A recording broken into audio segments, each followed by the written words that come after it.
స్వప్న ప్రపంచములో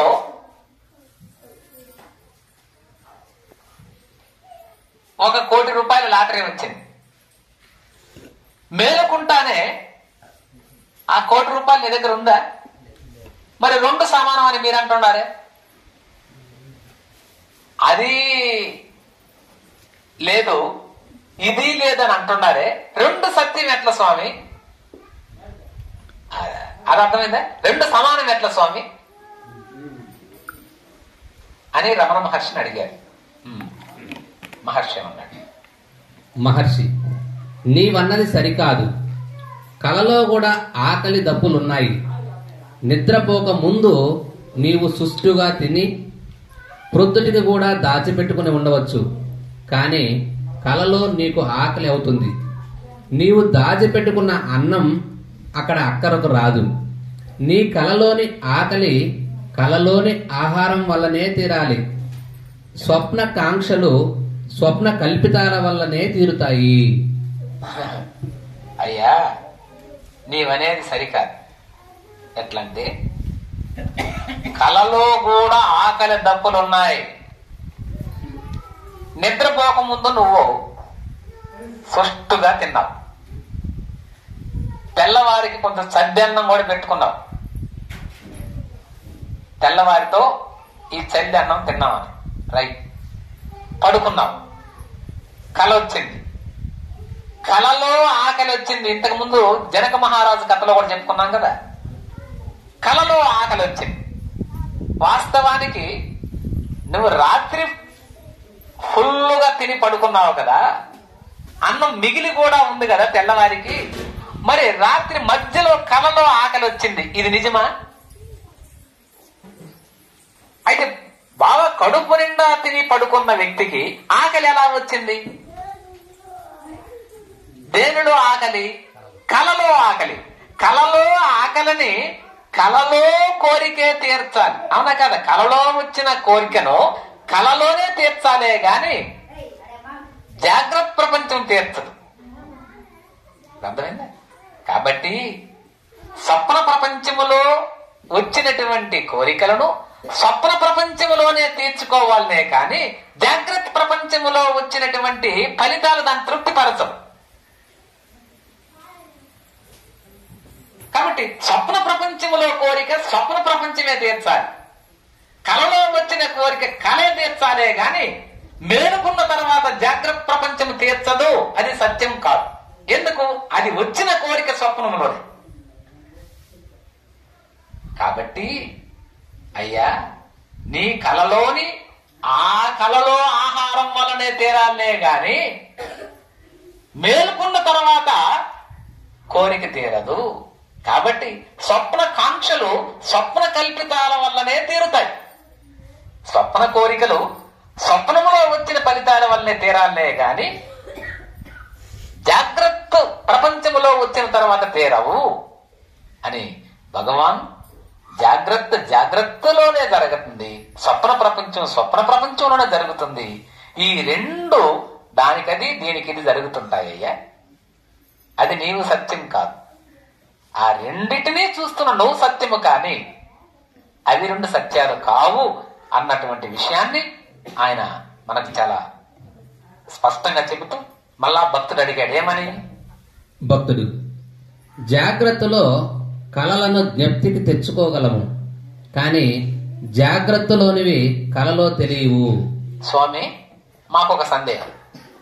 జాగ్రత్తలో రాత్రి వచ్చినటువంటి మన కలలో వచ్చినటువంటి వాటిని జాగ్రత్త అవస్థలో గుర్తు తెచ్చుకుంటాం. రాత్రి నా కల్లో అమెరికాకి వెళ్ళాను, విమానం ఎక్కాను, ఇవన్నీ జాగ్రత్త అవస్థలో గుర్తుకొస్తున్నాయి. కానీ జాగ్రత్తలో ఉన్నటువంటి అవి కలలోకి తెలియటం లేదే. అర్థమైందా? రాత్రి కలలో వచ్చినటువంటివి జాగ్రత్తలోకి వచ్చిన తర్వాత నేను స్మరణ చేస్తున్నా, రాత్రి అక్కడికి వెళ్ళాను ఇక్కడికి వెళ్ళాను భలే ఉన్నిందని. అదే ఈ జాగ్రత్తలో జరిగిన వాటివి కలలో అనుకోవటం లేదే నేను. మంచి ప్రశ్న అడిగాడు. దానికి ఏమన్నాడు మహర్షి? మహర్షి, అది పొరపాటే. ఇదిగో ఇప్పుడు మాట్లాడుతున్నావే, ఆ నువ్వే కలలోని నీతో సమన్వయిస్తావు. నువ్వు చెప్పేది పొరపాటయ్యా. ఇప్పుడు నాతో నువ్వు మాట్లాడుతున్నావే, ఈ మాట్లాడే నీవే కలలోకి పోయిన తర్వాత కదా నీవే మాట్లాడుతుంటావు. ఆ కలలో ఉన్న వ్యక్తి నువ్వు వేరుగా లేవు, నువ్వే. జాగ్రత్తలో చూడని అంశాలు కలలో నీకు వస్తున్నాయా? అమెరికాని గురించి విన్నావు, విమానాల గురించి విన్నావు. దేనిలో? జాగ్రత్తలో. ఏ జాగ్రత్తలో నీ స్మరణకు వస్తున్నాయో అవే కలలో కనిపిస్తున్నాయే గాని కలలో వీటికన్నా భిన్నంగా కనబడ్డంలే. జాగ్రత్తలో నువ్వు చూసిన సముద్రమే కలలో కనబడింది, జాగ్రత్తలో నువ్వు తిన్నటువంటి ఆహారమే కలలోకి వచ్చింది, జాగ్రత్తలో నువ్వు విన్నటువంటి అమెరికా నీ కలలోకి వచ్చింది. కలలోకి నీకు వస్తున్నట్టువి జాగ్రత్తలో నీ అనుభవానికి వచ్చిన వారు. చనిపోయిన తండ్రి నీకు కలలో కనబడ్డాడు. ఆయన నీకు జాగ్రత్తలో నీకు ఉన్న తండ్రా లేని తండ్రా? జాగ్రత్తలో. ఇప్పుడు ఇంతకు ముందుతో ఆయనకు అనుభవం ఉంది లేదా? అంటే ఆయన బ్రతికి ఉన్నప్పుడు ఆయనతో కలిసి ఉన్నటువంటి అనుభవము, అనుబంధము నీకు స్మృతిగా నిలిచిపోయి ఉన్నది, గుర్తుగా నిలబడిపోయి ఉన్నది నీ మనసులో. అందుకని ఈ మనసు స్వప్న ప్రపంచంలోకి వెళ్ళినప్పుడు ఆయన బతికి ఉన్నప్పుడు ఉన్నటువంటి గుర్తులుగా మిగిలిపోయి ఉన్నటువంటి వాటన్నిటినీ కల రూపంలోకి తీసుకొచ్చుకుంటారు. మనసు సామాన్యమైంది కాదు. అందుకని మనసును జయించడం కష్టం. రామకృష్ణ పరమహంస చెప్పారు దీనికి. ఏమని? ఒక అతను బ్రహ్మ రాక్షసుని గురించి తపస్సు చేశాడు. ఎందుకు? ఆయనకి 100 ఎకరాల పొలం ఉంది, బిజినెస్లు ఉన్నాయి, పనులన్నీ ఒక్కడే చేసుకోలేకపోతున్నాడు. అందుకని ఈ పనులన్నీ చేసి పెట్టేదానికి ఒక బ్రహ్మ రాక్షసుని తపస్సు చేశాడు. బ్రహ్మదేవుడు కనబడి ఆ రాక్షసుని ఇచ్చేశాడు. అయితే అయ్యా, దీనికి 1 సెకండ్ కూడా పని చెప్పకుండా ఉండద్దు, పని చెబుతానే ఉండాల, జాగ్రత్త అన్నాడు. సరే, ఆ రాక్షసి ఇంటికి వచ్చేసింది. చెప్పు పని. 100 ఎకరాలు ఉంది మనకు రాజులపాలెం పొలంలో, దున్నాను. ఒక 2-3 గంటలు దున్నేసి వచ్చేసి పని దున్నేసిన చెప్పని. కాళహస్తికి పోయి ఒక 10 బస్తాలు విత్తనాలు గింజలు తీసుకురా, విత్తన పొడ్లని పోయి తీసుకొచ్చేసి. ఇంకా చెప్పు. నారు పోయి చెయ్యి. ఎన్ని చెప్పినా అయిపోయింది పని, చెప్పు అంటున్నాడు. పని అయిపోయిందంటే ఇంక చంపేస్తా చెప్పు అంటున్నారు. ఇదేందో నేను మనలో పని చెప్పకపోతే చంపేస్తానని ఆనాడే చెప్పిన. ఏం చేయాలి అర్థం కాదు. పని అంతా అయిపోయింది. మళ్ళీ గురువు దగ్గరకు పరిగెత్తాడు. ఆశ్రమం దగ్గరకు వచ్చాడు రాజులపాలెం నుంచి. స్వామి ఎలా చేయమంటారు? అప్పుడు ఆ గురువు గారు ఏం చెప్పాడు? నాయన ఏం చేయలేదు, ఒక పెద్ద తాటిమాన్ను ఎక్కమనో దిగమను, నేను చెప్పేంత వరకు ఎక్కుతూ దిగుతూ ఉండమని చెప్పాడు. Best idea. నేను చెప్పేంత వరకు తాటిమాను ఎక్కువ దిగు, అదే దాని పనిలో ఉండిపోయింది. ఇప్పుడు అర్థమైందా? అది ఎవరంటే ఆ బ్రహ్మరాక్షసి నీ మనసు. ఈ మనసు ఎప్పుడు ఏదో ఒక పని చేస్తూనే ఉండాలి, అది గమ్మనే ఉండలేదు, అన్ని పనులు చేస్తానే ఉంటది అది. మరి దానికి ఎక్కుతూ దిగుతూ ఉండడమే సత్సంగం. ఇంకోటి దానికి ఒక పని చెప్పు, ఎక్కుతా ఉంటది, దిగుతా. ఆ శ్రవణము మననం. ఇక్కడ ఈయన తర్వాత ఇంటికి పోయిన తర్వాత రమణ మహర్షి ఏం చెప్పాడు, రామకృష్ణ పరమహంస ఏం చెప్పాడు? మననం చెయ్యి. ఆ పని చేయగా మనసు నిశ్చలమవుతుంది. అనేక లక్షల పనుల మీద వెళుతున్న నీ మనసును 2 పనులు చేసేటట్టుగా తీసుకురా. 2 పనులే చేస్తున్నటువంటి నీ మనసును ఒకే పని మీదకి వస్తావు. ఒకే పని మీదకి వచ్చిన నీ మనసు పనే లేకుండా గమనకొచ్చుంటది. ఇది సాధన. అది ఆ కథల సారాంశం. అనేక లక్షల ఆలోచనలు వస్తున్న నీ మనసుకు 2 ఆలోచనలు, శ్రవణం మననం పెట్టు. 2 ఆలోచనలకు వచ్చిన నీ మనసును ఒకే వీని సాధన చెయ్యి. శ్రవణ మననం వైపు నిధిధ్యాసన ఒకటే. మరి పనులు జరుగుతుంటాయి. పనులు జరుగుతున్న నీ మనసు అటాచ్మెంట్ కాదు. నేను అర్థమైంది. నిధిధ్యాసనకి ఎప్పుడు అయిపోయిందో మనసు, నీ మనసు ఇంకా ప్రశాంతత అయిపోయింది. మనసు నీకు ప్రశాంత పడింది అని చెప్పడానికి గుర్తు ఏంటంటే, ఏ విషయం జరిగినా ఉద్వేగపడవు. సరే,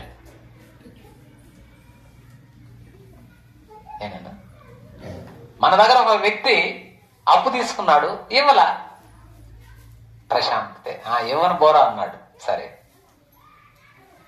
ఓం నమస్కారం, సరిపోను. మన ఇంటి దగ్గర ఒక పొలాన్ని ఆక్రమించేశాడు, ఒక 2 జానుల స్థలం మన దాకా. ఓం నమస్కారం అంతే. ఒక వ్యక్తి మనల్ని కొట్టడానికి వచ్చాడు, ఓం మంచిది, ఓం నమో నారాయణాయ మంచిది. ఓ, ఇది శాంతపడ్డ మనసు. శాంతపడిపోవాలి మనసు. అప్పుడు నీకు భగవతత్వం అర్థమవుతుంది. ఓహో, అది రమణ మహర్షి చెప్తున్నది. అంతవరకు రానాయన, అక్కడికి వస్తే అప్పుడు జాగ్రత్త ప్రపంచము అబద్ధమే, కలలో జరిగింది కూడా అబద్ధమే. ఈ రెండింటి చూస్తున్నా నేను సత్యం. 2 అబద్ధాలే, ఇంకెందుకు బాధపడ్డం? జనక మహారాజు కలలో ఆయన భిక్షగాడు, ఇలలో ఆయన రాజు. ఈ రెండిట్లో ఏది నిజమా అని ఆయనకే సందేహం వచ్చింది. దానికి గురువు అయిన అష్టావక్ర ఏం చెప్పాడు? 2 అబద్ధం అన్నాడు. అట్లయితే 2 అబద్ధమే. ఇప్పుడు మనకు 10 ఎకరాలు ఉంది, అబద్ధమా నిజమా? అబద్ధమే. కలలో ఏమీ లేదు, అబద్ధమా నిజమా? అబద్ధమే. మరి ఈ 10 ఎకరాలు ఉన్నందుకు పొంగడం ఎందుకు? ఆ కలలో లేని దానికి ఏడవడం ఎందుకు? మరి ఏడవను పోకు, పొంగను పోకు, ఏమీ లేదు, 2 అబద్ధమే. ఇప్పుడు జననము, నువ్వు జన్మ వచ్చింది కదా మనకు, ఇది అబద్ధమా నిజమా? అబద్ధమే. మరణిస్తాం, చనిపోతాం, అబద్ధమా నిజమా? అబద్ధమే. నువ్వు పుట్టింది అబద్ధమే, నువ్వు చనిపోతుండేది అబద్ధమే. మరి ఏడవడం ఎందుకు, నవ్వడం ఎందుకు? ఇప్పుడు అర్థమైంది కదా. ఇప్పుడు మనం ఏడవాల్సిందే బల్లే, నవ్వాల్సిందే బల్లే. కలలో ధనవంతుడివి, మేలుకున్న తర్వాత పేదవాడివి, ఇది అబద్ధమా నిజమా? అబద్ధమే. కలలో ధనవంతుడు నాయనా, మేలుకున్నావు, కానీ నువ్వు చూస్తే పూరిపాకలో ఉన్నావు. మరి కలలో భలే ఆనందంగా ఉండేవు, మేలుకున్న తర్వాత చూస్తే మన సుట్టింట్లోనే మనం ఉన్నాం. ఒరే, మన ఇల్లు ఇదే కదా. ఇప్పుడు ఏడవడం ఎందుకు? 2 అబద్ధమే. కాబట్టి అబద్ధంలో ఏడవడం ఎందుకు, నవ్వడం ఎందుకు? ప్రపంచమే అబద్ధమైనప్పుడు ఇక బాధ ఎందుకయ్యా? మరి మనం బాధపడుతున్నామే, ఈ బాధపడడం అబద్ధమా నిజమా? ఏ సమస్య వల్ల మనం బాధపడడం అబద్ధమా నిజమా? ఇది కూడా అబద్ధమే. అంత డ్రామా. అందుకని దాని పేరు డ్రామా. జీవితమే ఒక డ్రామా. ఓకే, ఏం చెప్పను.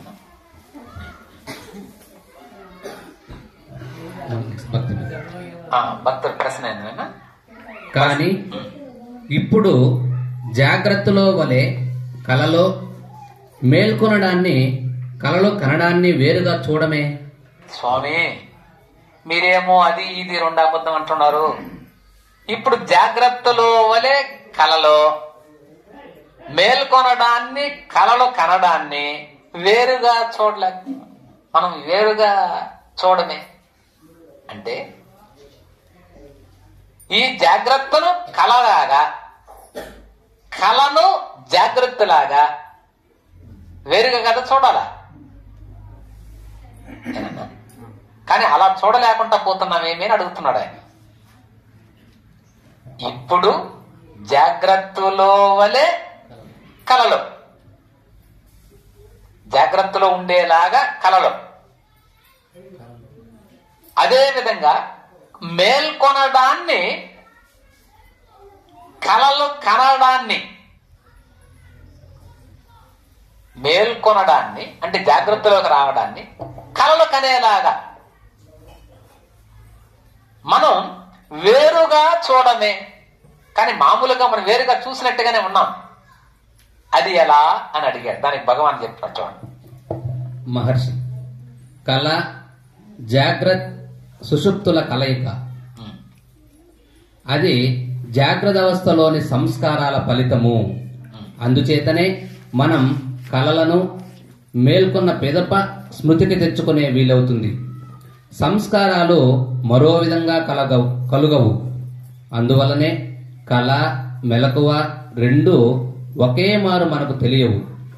అలా అయినా కళలోని కొన్ని వింతలను, అస్తవ్యస్తాలను జ్ఞాపకము తెచ్చుకుంటాము.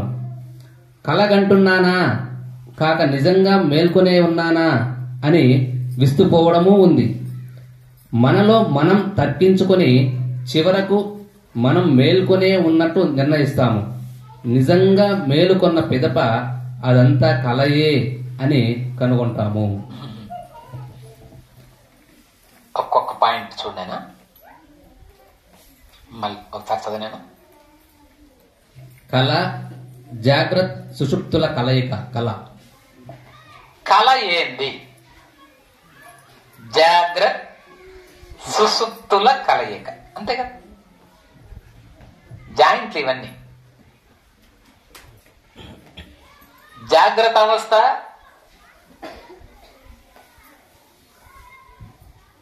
సుషుప్త అవస్థ, ఈ రెండింటి మధ్యలో ఉండేది ఏది?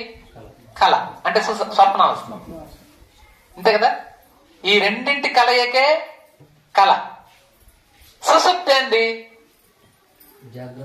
జాగ్రత్త స్వప్నావస్థ, రెండింటి కలయికే సుషుప్తి. జాగ్రత్త అవస్థ ఏంది? స్వప్నము సుషుప్తి. ప్రజెంట్ ఈడున్నటువంటి దానిలోకి వచ్చి కలుస్తా ఉన్నాయి. అది జాగ్రత్త అవస్థ, అంతే కదా. ఈ రెండింటి కలయికే ఇది. ఆ విధంగా చైన్ లాగా లింక్. అలా కళ అంటే స్వప్నావస్థ, మేలుకున్నాం కళ్ళగంటున్నాం. ఆ వైపు ఏముంది? డీప్. ఆ కళలు కూడా రాకపోతే నిద్రావస్థ లేదా సుషుప్త అవస్థ.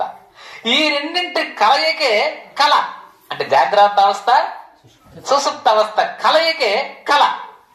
ఈ పాయింట్ అర్థమైందా? పాయింట్ అర్థం కాకపోతే ఆకలి వస్తుంది. అది జాగ్రత్త అవస్థలోని సంస్కారాల ఫలితం. ఏంది? కళ. జాగ్రత్త అవస్థలో మనకు ఏమేమి కోరికలైతే ఉన్నాయో ఆ కోరికలన్నీ కూడా మనసులో నిక్షిప్తమై ఉంటాయి. అవన్నీ కూడా కలలో వస్తాయి. జాగ్రత్త అవస్థలో చెప్పలేకపోవచ్చు. ఇప్పుడు ఒక ఆడ మనిషికి తను ఒక మంచి బంగారు నెక్లెస్ ధరించాలని ఉండి భర్తకి చెప్తే కొడతాడు, భయం. ఆమెకి కల్లో ఏమొస్తుంది? ఆ నెక్లెస్ వేసుకున్నట్టుగా, పెళ్లికి పోయినట్టుగా, అందరూ ఇది ఎంత ఎక్కడ తెచ్చామని అడిగినట్టుగా కలగంటారు. కాబట్టి జాగ్రత్త అవస్థలో తీర్చుకోలేని ఈ కోరిక స్వప్నావస్థలో తీరిపోతుంటాయి. అర్థమైందా? అలా ఉంటుందయ్యా. అందుచేతనే మనం కలలను మేల్కొన్న పిదప స్మృతికి తెచ్చుకునే వీలవుతుంది. అందుకనే మనం మేలుకొంటానే ఇది కళ అనే విషయాన్ని స్మృతికి తెచ్చుకుంటున్నాం. ఇప్పుడు చెప్పండి, ఇది కళలోనే పుట్టిందా, జాగ్రత్తలోనే కళలోకి వచ్చిందా? జాగ్రత్త అవస్థలో ఉన్నటువంటి కోరికే కళలోకి వచ్చింది. కళలో కలిగిన దాన్నే మన జాగ్రత్తలోకి గుర్తుకు తెచ్చుకుంటున్నాం. ఈ జాగ్రత్త అవస్థలో ఇది కళ అని తెచ్చుకుంటున్నామంటే అది కళలో పుట్టింది కాదది, జాగ్రత్త అవస్థలోనే జాగ్రత్త అవస్థలోకి వచ్చింది. రైట్, అర్థమైందా? కానీ ఇది దేని గుండా ప్రయాణం చేసింది? కళ గుండా ప్రయాణం చేసింది. నీ కోరిక కళ గుండా ప్రయాణం చేసింది.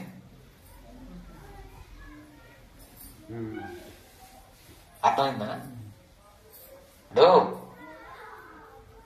ఒక ఆడ మనిషి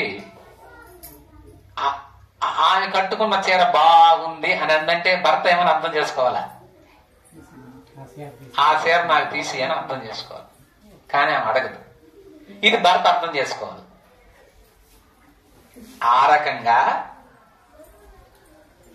ఆ చీర కట్టుకున్న అవతల వ్యక్తి కళ, ఈమె కోరిక జాగ్రత్త, మళ్ళీ నిలబడుకుండా ఈడు కూడా జాగ్రత్త. కాబట్టి ఆమె కోరికను ఆ రకంగా తిప్పింది. అలా ఈ కళ స్వప్నావస్థ కూడా జాగ్రత్తలో వచ్చినటువంటి కోరికను కళలోకి వచ్చి అక్కడ అది తీర్చుకొని మళ్ళీ జాగ్రత్తలో స్మృతికి తెచ్చుకుంటున్నాడు. అర్థమైంది? స్మృతి కంటే గుర్తుకు తెచ్చుకున్నాడు అని భగవాన్ చెప్తున్నాడు. సంస్కారాలు మరో విధంగా కలుగు. ఇంకెట్టొస్తాయి ఆ సంస్కారాల? నీకు జాగ్రత్తలో లేకపోతే కళలో ఎందుకు వచ్చింది చెప్పండి? అది నీకు జాగ్రత్త అవస్థలో ఆ కోరిక లేకపోతే స్వప్నంలోకి ఎలా వచ్చింది? మనం ఈ రోజంతా ఇక్కడ భజన చేస్తాం కదా, రాత్రి పడుకుంటే సత్సంగం కళలే రావాలా? ఎక్కువగా రావు. మళ్ళీ ఇది చూడు ఎట్టున్నారు. సత్సంగం చేసేకపోతే శవం కళలో వచ్చినాయి. మరి యాంద్రా ఈ రోజంతా భజన చేసాం, సత్సంగం చేసాం, పడుకుంటే హాయిగా రామకృష్ణాశ్రమం రాజుల పాలెంలో భజనలు రావద్దు, అది రాలా, శవం చచ్చిపోయినట్టుగా గుర్తు. కారణం మనస్సు పూర్తిగా దీనిలో సంలగ్నం కాలేదు. మనస్సు 3 అవస్థల్లో ఉంటుంది కదా. దానిలో సగం వికసించిన మనసు స్వప్నం, పూర్తిగా వికసించిన మనసు జాగ్రత్త. అసలు ఏనైనా పూర్తిగా అది సగం కూడా ఏమీ లేకుండా పోయినా సుశుక్తి. అర్థమైందా? మనసు పూర్తిగా వికాసమేగా అసలు నశించిపోయిందనుకో, అది సుశుక్తి. మనసే లేదు అక్కడ, సగమే వికసించింది స్వప్నం. సగం జాగ్రత్తలో సగం కళల్లో ఉంటుంది, దాని స్వప్నం. అర్థమైందా? అర్థం కావట్లేదు. అర్థం కావట్లేదు. పాపం చాలా మంది అట్లా మౌనం ఉండరు. సగము వికసించిన మనస్సు అవస్థే స్వప్నం, పూర్తిగా వికసించిన మనస్సు జాగృతి. అసలు మనసే లేని స్థితి సుషుప్తి. సగం వికసించున్నది కళలో, సగమే పండింది. ఏరా పూర్తిగా వచ్చింది జాగ్రత్తలు. ఇక్కడ శరీరము, ఇంద్రియాలు, మనసు 3 యాక్టివ్గా ఉన్నాయి. 3 యాక్టివ్గా ఉన్నాయి. ఎందుకంటే వాళ్ళు ఎవరో అయ్యా అని పిలిచారు అంటే నా ఇంద్రియం, నా మనసు అక్కడికి వెళ్ళింది. శరీరం కూడా ఆమెనే. ఎవరు పిలిచిందన్న? కళలో మనల్ని ఎవరైనా పిలిచారు. నిన్ను వేరే ఆ కళలో నిన్ను ఎవరో పిలుస్తుంటే ఆయన చూస్తున్నావు. కారణం నీ మనసు యాక్టివేషన్ లో ఉంది కానీ శరీరం లేదు, ఇంద్రియాలు లేవు. ఇంద్రియాలు గమన పడుకోవడం. ఇక్కడ నువ్వు పిలుస్తాను నా కన్నాడు చూసింది అంటే ఇంద్రియాలు యాక్టివేషన్ లో ఉన్నాయి, యాక్టివ్ గా ఉన్నాయి. మనసు యాక్టివ్ గా ఉంది, శరీరం యాక్టివ్ గా ఉంది. అందుకని ఇది పూర్తిగా వికసించినటువంటి స్థితి జాగ్రత్త. అర్ధమే వికసించిన స్థితి. ఎందుకన్నా శరీరం పడిపోయింది, గమ్మన పడుకోండి. ఇంద్రియాలు కూడా కన్ను, ముక్కు, చెవి, అక్కడ పనిచేస్తున్నది అది సగమే మనసు. మనసు మాత్రం అది ఏదో దాని కథలు చూసుకుంటాడు, స్వప్నం. అందుకని సగమే వికసించిన స్థితి స్వప్నం. సుషుప్తి అంటే నిద్ర. గాఢ నిద్రలో పోయినావో కలహోళ్ళే, ఫినిష్. ఏమీ అక్కడ ఏమి కళ కూడా రాలేదమ్మా అంటాం. అది సుషుప్తి. ఈ 3 అవస్థల గురించి నువ్వు తెలుసుకుంటే చాలయ్యా. అందుకని వేమన నిద్రను గురించి తెలిసిన వాడే తత్వవేత్త అన్నాడు ఆయన. నిద్రను గురించి బాగా పరిశీలన ఎవరైతే చూశాడో వాడు తత్వవేత్త. ఇంకేం చదవలేదు పొమ్మన్నాడు. మనకు మన నిద్ర మీదనే పట్టులేదు. ఈ 3 అవస్థలు చూడండి ఎంత విచిత్రంగా ఉన్నావు. ఇంకెక్కడ ఏం చూడొద్దమ్మా. చూడ ఎంత ఆలోచించి తెల్లవార్తలేసి ఆలోచించి ఏంటి ఇది, కళ ఏంది, ఇదేంటి విచిత్రం. కాకపోతే ఇంత నీకు తత్వం అర్థమైపోయింది. అరే ఎన్ని కళలు ఎందుకు వచ్చాయి? ఆ కళ వస్తున్నప్పుడు చూస్తుండేది ఎవరు? కళలో ఎంత యాక్టివ్గా పరిగెత్తావు, అన్ని చూసావు, పరిగెత్తావు, ఏడ్చావు, ఆనందపడ్డావు, ఎన్నో చూసావు. తెల్లవారితే మళ్ళీ ఎందుకు, ఎలా వచ్చి ఎవరు చూసింది ఎవరు? ఆశ్చర్యంగా ఉంటుంది ఈ విషయం. ఎంత విచారణ అండి. దాని రమణ మహర్షి అలా నాయన,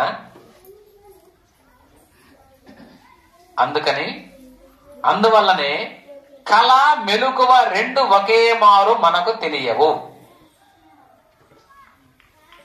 రెండు ఒకేసారి తెలియవు. జాగ్రత్తలో ఉన్న విషయాలు, కళలో విషయాలు రెండు ఒకేసారి నీకు రావు. ఎందుకు రావు? ఒక స్థితిలో ఉన్నప్పుడు ఇంకొక స్థితి ఎంటర్ కాదు, గుర్తు కాదు. నువ్వు జాగ్రత్తలో ఉంటే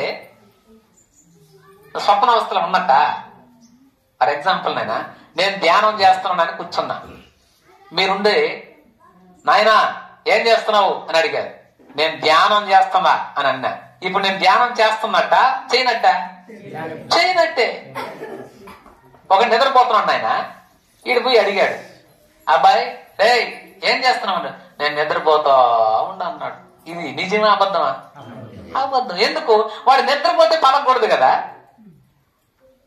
మరి నిద్రపోతా ఉన్నాను అంటున్నాడే, అబద్ధం. మనం మాట్లాడేదన్నీ అబద్ధాలే, ఒక్కటి నిజం లేదు. మనం చెప్పేదన్నీ అబద్ధాలేనంట. ఆఖరికి అది కూడా ఏం చేస్తున్నాడంటే నిద్రపోతున్నానంటే నిజమేనా? వాడు పలకూడదు. వాడు పలకుతాను నేను నిద్రపోతాను అంటాడు. నువ్వేం చేస్తున్నావు? ధ్యానం చేస్తున్నావు అంటాడు. అలా ఒక అవస్థలో ఉంటే ఇంకొక అవస్థ ఎంటర్ కాదు. ఇంకొక అవస్థ ఎంటర్ కాదు. ఏ అవస్థలుంటే ఆ అవస్థే నీకు స్మృతులు వస్తుంటాయి. కళలో ఉంటే కళలే, జాగ్రత్తలో ఉంటే జాగ్రత్తే. కానీ స్మరణ తెచ్చుకోవచ్చు. నాకు రాత్రి ఇలా జరిగిన అనొచ్చే గాని దీనికి వేరే అది వేరే అని చెప్తున్నాడు భగవాన్. అలా అయినా కళలోని కొన్ని వింతలను, అస్తవ్యస్తాలను జ్ఞాపకం తెచ్చుకుంటాం. అది కొన్ని జ్ఞాపకాలు తెచ్చుకుంటామే గాని ఆ అవస్థ ఈ అవస్థ ఒకటి కాదు. కలగంటున్నానా కాక నిజంగా మేల్కొనే ఉన్నానా అని విస్తుపోవడము ఉంది. చాలా సార్లు కొన్ని ఆ రకంగా జరుగుతాయి. మనం కళ నిజమే తప్ప అని కూడా అంటుంటారు కొంత. ఎప్పుడో ఒకసారి వస్తుంది. అలా మహాత్ములకు జరుగుతుంది. వాళ్ళు కూర్చొనే ఉంటారు అంతే, ప్రపంచం గుర్తు. అది జాగ్రత్త సుషుప్త అవస్థ. జాగ్రత్తలోనే ఉంటాడు కానీ ఈ మాయా ప్రపంచం వాళ్ళు ఏం చేయదు. వాళ్ళ మనలో మనం తగ్గించుకొని చివరకు మనం మేల్కొనే ఉన్నట్లు నిర్ణయిస్తాం. ఒక్కొక్కసారి జరుగుతుంది అట్లా. ఏదో ఉంటాంరా, మీరు కూడా వింటా ఉంటారు. స్వప్న అవస్థలోకి ఎంటర్ అవుతారు. ఉన్నట్టుండి నిదానంగా ఆకలి అవుతా ఉంది, ఎండగా ఉంది అంతే. ఇక్కడ ఎంత ఉన్నట్టు పోయి నీ మనసు అప్పుడే కూర్చొనే ఉన్నట్టుగా ఉండి ఒక కలగంటారు. నిజం అంటే మనం కూర్చొనే ఉన్నాం, ఇంటానే ఉన్నాం, కానీ ఉన్నట్టుండి మనసు నిదానంగా జారుకొని ఇంకొక రూపాన్ని తీసుకొచ్చిన నీకే అర్థం కాలే అసలు వింటున్నావా. ఈ సందిగ్ధ అవస్థలోకి వస్తాం చూడు, అప్పుడు నీకు నువ్వే మనం ఆశ్రమంలో కదండి ఇప్పుడు నాకు చెప్తా ఉన్నా వింటున్నారు అని నీకు నీవే సమాలించుకొని అది చెప్తున్నాడు భగవాన్. మనలో మనం తర్కించుకొని చివరకు మనం మేలుకొనే ఉన్నట్లు మనమే నిర్ణయించుకుంటాం. మేలుకొని ఉండవు, నిద్ర కాదు, కూర్చొని ఉంటే ఆశ్రమంలో నిజంగా మేలుకున్న పెద్దప అదంతా కలయే అని కనుకుంటాం. నిజంగా మేలుకొని అదంతా కల్లేరా అని. ఇప్పుడు మళ్ళీ మామూలుగా మీరు వచ్చేసిందా, మరి నేను భలే విషయం కూడా మనకు కూడా వచ్చింది ఇప్పుడు ఈ స్థితే. ఉన్నట్టుండి ఆకలి సమయంలో మనసు ఆడుకో వెళ్ళిందే కదా అని మళ్ళీ బాగా పూర్తిగా మేలుకున్న తర్వాత అంతా కలే అని జాగృత అవస్థలోకి వస్తాం. ఆ రకంగా భగవాన్ అయ్యా ఒక్కొక్కప్పుడు ఇలా జరుగుతుంది అనని జాగృతిలో వలె కలలో కలలోని జాగృతిని వేరుగా చూడమే అని అంటే ఒక్కొక్కప్పుడు ఇలా జరుగుతుంది నాయన అని చెప్తున్నాడు భగవాన్.